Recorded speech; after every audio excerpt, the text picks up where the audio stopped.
예, 돈이 되는 뉴스 시작합니다. 하이투자증권 스마트 PB센터 이권희 부장과 함께합니다. 안녕하세요. 네, 안녕하세요. 네. 자, 이제 테슬라 이슈는 뭐 매일매일 뭐 기사가 업데이트되고 있는 상황입니다. 충전 생태계. 북미 시장은 거의 이제 테슬라 슈퍼차저가 접수했다고 봐도 무방할 것 같습니다. GM, 포드에 이어서 이번에 리비안도 이 대열에 합류하면서 리비안의 주가도 올랐고 테슬라는 무려 5%나 급등했습니다. 뭐 미중 화해 분위기 속에서 테슬라 같은 경우에는 중국 공장도 있고 중국 매출도 잡히기 때문에 수혜주라는 분석도 있고요. 그런데 간밤 뭐 충전 업체들은 떨어졌습니다. 우리나라 관련 이제 충전주 중에서 몇 개가 급등을 하고 있거든요. 어떻게 해석을 해야 되는지 먼저 충전 생태계 이슈부터요. 일단 뭐 테슬라가 여전히 이제 충전으로 다시 한번 도약을 하고 있는데 일단 이런 상황들 보면 국내 충전주들이 반응을 해야 되는데 좀 작은 종목들만 반응을 하고 네. 있고 그리고 이제 그 안에 보면 본인이 원래 하다가 지금은 매각을 했는데도 오히려 올라가는 경우도 있고 뭐 다른 이슈랑 또 엮여 있는 경우도 있고. 그러면 실질적으로 충전소 예. 관련 기업은 이제 아닌데도 근데 그게 오늘은 뭐 다른 것 때문에 S트래픽 저렴머리 한번 말씀드렸는데 그 예. 회사가 보니까 제가 알아보니까 SK 네트워크스에 매각을 했더라고요. 이제 SS 차저라는 회사를 예. 매각은 했고 지금은 트래픽은 아니네요. 지금은 이제 아마 철도로 올라가는 것 같습니다. 철도 그 통제 시스템도 그쪽에서 만들고 있기 때문에 예. 관련돼서 그래서 좋은 그걸로 팁이에요. 예. 가는 것 같고요. 제가 그래서 안 그래도 충전주들 쭉 한번 아침에 쭉 점검을 해봤는데 예. 그래도 좀 충전에 진심인 데는 SK 시그넷인데 여기는 코넥스죠. 그리고 네. 이제 SK 네트워크스가 지금 아까 말씀드린 그 S트래픽에서 운영했던 것들을 그대로 이제 사서 SS 차저라는 회사를 사서 SK 일렉트릭이라는 회사를 만들었는데 그 회사를 갖고 있는 걸로 봐서는 저는 SK 네트워크스가 기존에 이제 주유소 운영하던 것들은 이제 넘겼지만 네. 여전히 그쪽에 라인이 계속 같이 있기 때문에 향후의 발전 가능성은 SK 네트워크스가 가장 크지 않겠나 생각을 하고 있고요. 뭐 LS라든지 LS 일렉트릭이라든지 롯데정보통신, 뭐 신세계 INC도 충전 사업을 한다고는 하는데 여전히 이제 비중 자체는 LS 일렉트릭 같은 경우는 여전히 뭐 변압기라든지 뭐 이런 쪽이 더 크기 때문에 전력 설비가 더 크기 때문에 상승도 아마 그걸로 인해서 상승하는 게 더 크다라고 생각하고 있고요.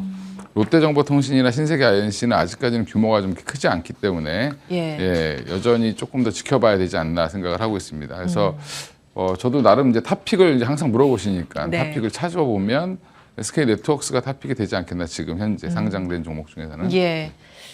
충전 사업의 진심인 SK 네트워크스 기억해 보겠습니다. LS 일렉트릭과 LS도 네. 흐름이 요즘 좋죠. 네. 사실은 뭐 볼만한 부분은 충전소 외에도 뭐 인프라 그렇죠. 그리고 우크라이나 재건 테마로도 볼 수 있고 여러 가지로 볼 수 있습니다. 이런 그 설비 쪽은 어떻게 보세요? 무조 여전히 뭐 핫하죠. 핫하고 지금 뭐 전력 설비 쪽은 이미 좀 많이 주가가 올랐기 때문에 관련해서 조금 조정이 나올 수 있을 거라고 보고요. 그리고 지금 흐름은 근데 큰 조정 없이 그냥 그 무난히 계속 올라가는 모습을 보이고 있는 상황이고 오히려 이제 LS 같은 경우는 지금 LNF랑 같이 해서 지금 전구체 공장을 지금 새만금 지구에 짓는다고 해서 합작 법인을 만들었는데 그런 부분은 이제 LS가 이제 51%를 갖고 49%를 LNF가 갖고 이제 합작법인을 만들었다는 부분은 LS 그룹 자체가 지금 전기차 관련된 소재, 뭐 그다음에 인프라, 그다음에 본인들이 이제 전선이 엄청 많이 들어가야 되죠. 그런 부분들까지 다 같이 이제 도약을 하기 위해서 신사업으로 좀 엮고 있기 때문에 배터리를 하겠다라는 의지가 지금 드러나고 있습니다. 그래서 이제 LS도 저는 굉장히 긍정적으로 보고 있습니다. 그러면은 LS 일렉트릭은 쉬었다 갈 가능성, LS는 지금부터 갈 가능성 이렇게 정리해도 뉴스 무방할까요? 발표하고 나서 큰 운봉을 냈죠. 근데 결국에는 그게 이제 그걸 그 뉴스만 기다리고 사셨던 분들은 팔고 나가는 거고 중장기적으로는 그쪽으로 사업이 계속 늘어나기 때문에 저는 뭐 롱텀으로는 훨씬 더 좋다라고 보고 있습니다. 좋습니다. 자, 여기까지 전기차 충전소 이야기를 해보도록 하고 배터리로 가겠습니다. 배터리는 사실 수급이 굉장히 많이 엮여 있습니다. 지금 네. 공매도 비중이 2차 전지 쪽으로 많이 집중돼 있다는 보도는 계속 나오고 있는데 우리가 대응은 어떻게 해야 될까요? 일단 주가가 많이 올라와 있는 상태이기 때문에 뭐 공매도가 나오는 거는 뭐 당연한 거라고 보시면 되고, 공매도가 무조건 나쁘다라고 불법 공매도가 나쁜 거지 사실은 뭐 어느 정도 주가의 이제 급등을 좀 잡아주는 그런 역할도 하고 있다라고 보시면 되는데, 지금 전고점 부근까지 거의 에코프로는 올라와 있고요. 그리고 나머지 종목들은 뭐 포스코 퓨처엠도 전고점 부근까지 갔다가 좀 밀렸는데, 포스코 퓨처엠을 저는 아직 탑픽으로 보고 있는 이유는 여러 가지가 있지만, 지금 포드랑 포스코 그룹 간에 지금 또 얘기가 좀 오가고 있죠. 지금 그래서 거의 포스코 그룹 회장님이 미국에 갔는데 그 포드 사장을 자꾸 만나고 있다. 뭐 여러 번 만났는데 뭐 자꾸 이제 안입된 굴뚝에 연기는 안 나니까 뭐가 이제 만난다라고 하면, 기존에 이제 포드는 SK온과 배터리를 거래를 했습니다. 근데 SK온이 근데 보통 양극재를 어디서 받냐면 에코프로 BM에서 받죠. 근데 에코프로 BM은 전구체를 또 어디서 받냐? 중국에서 받습니다. 그래서 이제 중국 소재를 쓴다는 그런 이슈들 때문에 여전히 조금 포드에서 다각화를 시키려고 노력을 하고 있는 것 같고, 그래서 포스코 그룹과 아마 이제 양극재 공급 체결을 하게 되면 이게 포스코 퓨처엠에는 조금 더 한 번 더 GM과 지금 이미 되어 있는데 공장을 짓고 있죠. 캐나다 쪽에다가 짓고 있는데, 지금 또 한 번 그렇게 되면 포스코 퓨처엠은 하나의 고객사가 더 늘어날 가능성이 높다라고 봤을 때, 지금은 포스코 퓨처엠은 여전히 좀 더 갈 수도 있겠구나. 뭐 잘하면 전고점도 돌파할 수 있겠구나라는 생각은 하고 있고요. 예, 뭐 사랑합니다 고객님. 예. 고객님 한 분 한 분이 굉장히 소중한데 큰 예. 고객이 들어올 가능성. 네, 그래. 예, 포스코 그룹 쪽의 해석이었습니다. 그러면 이제 설비 예. 투자를 할 거 아닙니까 결국에는. 예. 그러면 포스코 DX도 같이 좋아지겠죠. 요즘 포스코 DX가 굉장히 강합니다. 뭐 하는 회사인지 체크해 포스코 주세요. DX 전에 말씀드린 것처럼 포스코 ICT였다가 이제 포스코 그룹의 SI 통합 회사죠 원래. 네. 근데 그 회사가 지금은 이제 뭐 스마트 팩토리라든지 뭐 공장 자동화, 그다음에 로봇 사업, 그 외에도 이제 포스코 그룹 내 로봇 사업을 이제 로봇이 그냥 단순 로봇이 아니라 자동화를 시키는 거죠. 한마디로 인력을 이제 위험한 쪽에다가 예. 로봇을 배치해서 이제 자동화 시키는 부분이 있고요. 또 물류도 자동화하는 부분도 DX가 담당을 하고 있는데, 예. 이런 소프트웨어 부분들이 쪽이죠, 시스템. 그리고 이제 공장을 짓거나 이런 거 할 때 여러 가지 시스템, 소프트웨어부터 하드웨어까지 다 이제 통합하고 있다, 총괄하고 있다라고 보시면 되는데, 예. 뭐 한마디로 포스코 그룹 내 공장들이 많아지기 시작하고 증설을 하게 되면 DX가 같이 수혜를 볼 수밖에 없다라고 보시면 될 것 같습니다. 아, 좋습니다. 지난번에 배터리 양극재 업체들 밀려 있을 때 반등 여력이 있을 거고, 이번에 반등의 1차 목표점을 그 전 고점, 그 수준에서 다시 한번 이제 조정받을 가능성을 말씀 주셨는데, 정확히 이제 그 수순으로 받고 있습니다. 그러나 이제 배터리는 여전히 시장의 중심의 축이라고 말씀을 계속 주고 계시고요. 지금 현 시점에서는 계속 우리가 추가적으로 눈여겨볼 만한 종목을 포스코 그룹주에 초점 맞추셨습니다. 포스코 퓨처엠과 그리고 시스템 사업을 하고 있는 포스코 DX까지 기억해 주시기 바랍니다. 다음 이슈 볼까요? 조선, 이제 백고동이 울리고 있는 상황입니다. 매일매일 조선주 이슈가 추가되고 있는데요. 그동안은 LNG 선박을 우리나라가 싹쓸이 해오고 있다는 점 전해드렸습니다. 오늘 추가적으로 전해진 소식은 메탄올 추진선, 해운과 조선 업계의 블루오션이 될까라는 점에 이제 기사가 올라와서 체크를 해드리고요. 이거는 작년 세계 선박 발주 점유율인데, 중국이 좀 많았어요. 68%, 한국이 25% 정도가 됐습니다. 그런데 지금 다음 볼게요. HD 한국조선해양이 이 메탄올 추진선의 절반 정도 물량을 지금 따내고 있다는 소식입니다. 그리고 요거는 기자재 보실 때 참고하시라고 당잠사에서 며칠 전에 좀 체크해드린 내용인데, 기자재들 보시면 먼저 조선 수주가 나오고 시차를 두고 기자재 수주가 되는데, 시점을 봤을 때는 보통은 6개월 정도 뒤에 기자재 수주가 나오거든요. 근데 여기 중에서 HSD 엔진이 3개월로 빠른 축에 속합니다. 요거 며칠 전에 짚어드렸고, 최근 HSD 엔진이 기자재 안에서는 신고가 영역으로 가장 좀 먼저 올랐더라고요. 그래서 이제 조선소에 납품하는 시차가 또 1년 9개월 이렇게 있기 때문에 이 시차마다 아마 한 번씩 시장에서 거론이 될 겁니다. 타임테이블 정리하시라고 정리를 해드렸고요. 다음 보겠습니다. 자, 요즘 조선주 업계가 들썩이고 있다는 건 다 아실 텐데 주목을 못 받았던 해운주까지 어제 갑자기 또 급등을 하면서 네. 같이 주목을 받고 있습니다. 해운조선 업계 어떻게 평가하십니까? 해운업은 그냥 미국이랑 중국이랑 화해해서 맞아요. 앞으로 물동량이 증가하겠구나. 이제 한동안 이제 폐쇄적인 보호무역 형태로 가겠구나라고 해서 약간 네. 조선 물동량 자체는 줄지 않겠냐. 그다음에 경기 침체가 좀 오지 않겠냐 이런 여러 가지 이유들 때문에 해운주가 안 좋았죠. 실적이 좋았음에도 불구하고 이미 선반영했다 그러면서 빠지기 시작을 했습니다.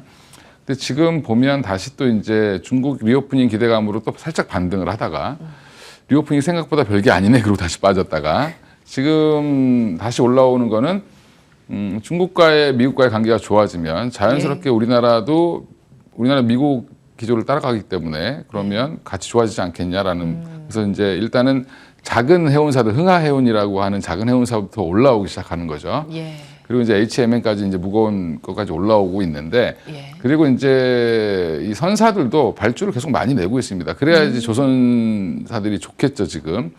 HMM도 마찬가지로 지금 발주를 좀 내고 있고요. 그 외에 이제 뭐 그리스라든지 덴마크 쪽에 있는 선주들도 지금 발주를 계속 내고 있는데 그 외에 또 이제 뭐 LNG 운반선이라든지 이런 것들도 지금 발주가 계속 나오고 있죠.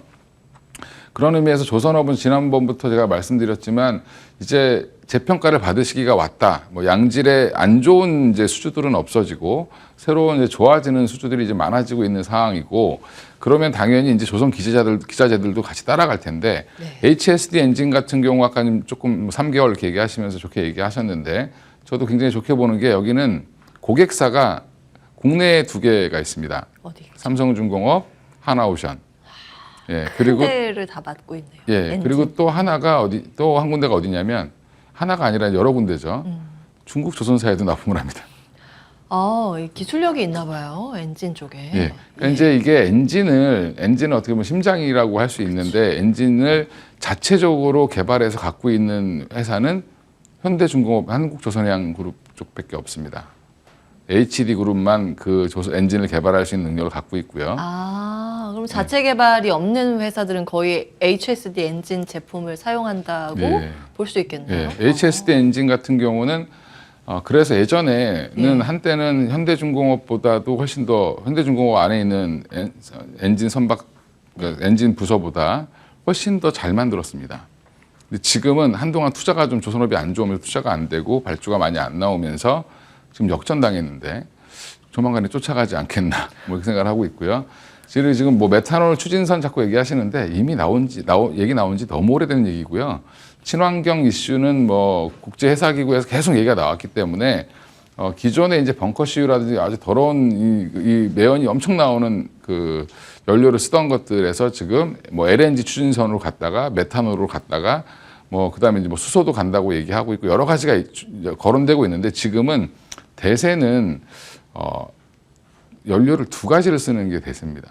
예, 그래서 이제 그 2가지 연료를 같이 쓸 수 있는 엔진을 개발할 수 있는 능력을 갖고 있는 뭐 HSD 엔진이라든지 현대중공업 계열의 이제 엔진 엔진 사업부라든지 쪽이 뭐 좋고요. 제가 항상 탑픽을 현대중공업이라든지 이쪽을 HD 그룹을 봤던 이유는 엔진 사업부를 갖고 있기 때문에 그렇습니다. 그렇군요. 핵심은 엔진이었군요. 예, 그럼 엔진을 먼저 정해야 사실은 설계가 나오는 상황이기 때문에 그래서 지금 메탄올 추진선 점유율은 계속 높아지고 있고 아까 이제 중국이 맥에 많이 점유를 했다라고 발주를 받았다라고 하시지만 사실은 실질적으로 돈 되는 거는 다 우리나라가 받았습니다. 그러니까 메탄올 추진선보다 사실 고부가 가치가 이게 LNG선이죠. 예, LNG 운반선보다 사실은 메탄올 추진선이 조금 더 비쌉니다. 지금. 그래요? 예. 바뀌었어요? 조금 더 비싸다고 합니다. 그렇군요. 이쪽도 일단 HD 현대그룹이 추진선 세계 점유율 55% 건조 작업 좀 순조롭게 이루어지고 있다고 합니다. 인력 찾기가 힘들대요, 지금 조선소 쪽에서. 그 정도로 다시 한번 과거에 있었던 그 영광을 우리가 다시 볼 수 있는가. 조선소 근처의 지역들이 옛날에 그 대세 사이클 때요. 강아지들도 돈을 물고 다닌다고 이야기가 10,000원짜리 있었잖아요. 물고 다닌다고. 10,000원짜리 물고 다닌다. 그런 이야기가 있었지 않습니까? 그때 시세를 다시 기대해 볼 수 있을까요? 사실 이제 큰 그림으로 차트로 봤을 때는 그 한참 못 미치거든요. 지금 뭐 52주 신고가를 간다고 하더라도 예. 뭐 다시 그 정도까지 가격이 올라오기는 좀 어렵더라도 지금 이제 전반적으로 이제 바닥을 찍고 올라오는 상황이고 그다음에 지금 인력난이 굉장히 아직 심합니다. 여전히. 그래서 지금 외국인 근로자들을 좀 많이 고용하고 있고요. 예. 그러니까 뭐 이거는 주식 투자하시는 입장에서 보면 이제 지금 외국인 근로자들 그 합법적으로 오면 4년 10개월인가밖에 못 있습니다. 예, 최대로 있을 수 있는 게. 그러면 보통 숙련공이 되려면 3년 이상 일해야 되거든요. 이제 좀 익숙해졌다 하면 그러면 갑니다. 그럼 다시 못 옵니다, 잘. 예, 그래서 그런 부분들도 사실은 좀 해결을 해야 된다. 그래서 이제 예, 그런 게 아마 업계에서 계속 지금 요구가 나올 거고요. 지금 농촌도 그렇고 뭐 사실은 우리나라는 3D 업종은 다 외국인들이 지금 하고 있다라고 생각하시면 되고 이제 그런 쪽에 지금 그래서 인력난은 지금 좀 어느 정도 해소가 됐다라고 하는데 그 사이에 이제 뭐 인력을 좀 없이도 좀 잘할 수 있는 기술을 개발은 하고 있지만 여전히 사람이 많이 필요한 게 이제 조선소입니다. 그래서 잠재적인 리스크가 될 수는 리스크는 있겠네요. 있습니다. 예. 그래서 그런 부분들이 좀 해소가 돼야 된다라는 부분에서는 슈퍼 사이클 나오려면 그렇게 한번 해줘야 되지 않겠나. 지금은 눈높이를 좀 낮춰서 기대 수익률을 폭발적으로 가져가는 건 아니고 적당한 수익을 노리는 전략. 탑픽 하나만 찍고 넘어가겠습니다. 지금 뭐 탑픽은 누가 봐도 한국조선해양일 텐데 그다음에 덜 올라온 HD 현대중공업 여전히 보고 있습니다. 좋습니다. 자, 다음 기사를 어제 현대차 인베스터 데이가 있었습니다. 집중적으로 전기차를 키우겠다라는 포부를 밝혔는데 어떻게 보셨습니까? 포부를 이 정도는 내줘야 사실은 그렇죠. 작년보다 이제 훨씬 좀 가이던스를 높였고 한마디로 이제 기존의 1차 플랫폼이었던 EGMP를 좀 새로 변형해서 지금 2차 플랫폼을 또 만들고 그 안에 이제 여러 차종을 넣을 수 있는 쪽으로 가겠다. 그다음에 이제 모듈화 하겠다라고 지금 얘기가 나왔는데 그러면서 이제 관련 종목들이 어제 사실 이게 인베스터 데이가 끝나고 바로 반응 안 했습니다. 맞아요. 오늘 아침에도 되게 뜨뜻미지근하다가 제가 여기 나올 때쯤 되니까 좀 현대기아가 움직이기 시작을 했고 그다음에 부품주들 움직이기 시작했고 부품주들 잘 조정 받았죠. 그러면 이제 10년간 뭐 109조 연간으로 따지면 11조에서 12조 정도 투자를 하는데 특히 내년과 내후년은 12조씩 투자를 한다라고 하는데 이런 부분들은 결국에는 관련된 거기서 또 하나 잘 보시면 내용을 보면 이 생태계 구축에 굉장히 심혈을 기울이겠다. 그건 무슨 말이냐면 밸류 체인을 잘 만들겠다. 지금 납품하는 부품사들 1차, 2차 벤더들, 3차 벤더들까지 이 전기차 전동화 과정에서 소외되지 않고 잘 할 수 있는 회사들을 추려 나가는 과정을 만들겠다라고 했기 때문에 다시 한번 자동차 부품주들 오늘 뭐 화신 같은 종목이 좀 빨리 반응을 하고 있는 상황인 것 같고요. 그래서 대표적으로 저는 화신이 지금은 딱 눈에 들어오는 상황이고 나머지 이제 지금 뭐 세종공업이라든지 여러 회사들 이제 현대공업 뭐 이런 종목들도 막 올라오고 있는데 작은 종목일수록 조금 빠르게 움직일 거고 조금 묵직한 종목들은 좀 천천히 올라가는 모습을 보이지 않겠나. 조정은 좀 잘 나왔기 때문에 다시 정고점 이상 트라이를 할 걸로 보이고 있습니다. 화신을 탑픽으로 주시고 현대차 기아는? 현대차 기아 뭐 들고 계셔야죠 지금은. 여기까지 오늘 하겠습니다. 하이투자증권 스마트 PB센터 이권희 부장과 함께했습니다. 부장님 고맙습니다. 감사합니다.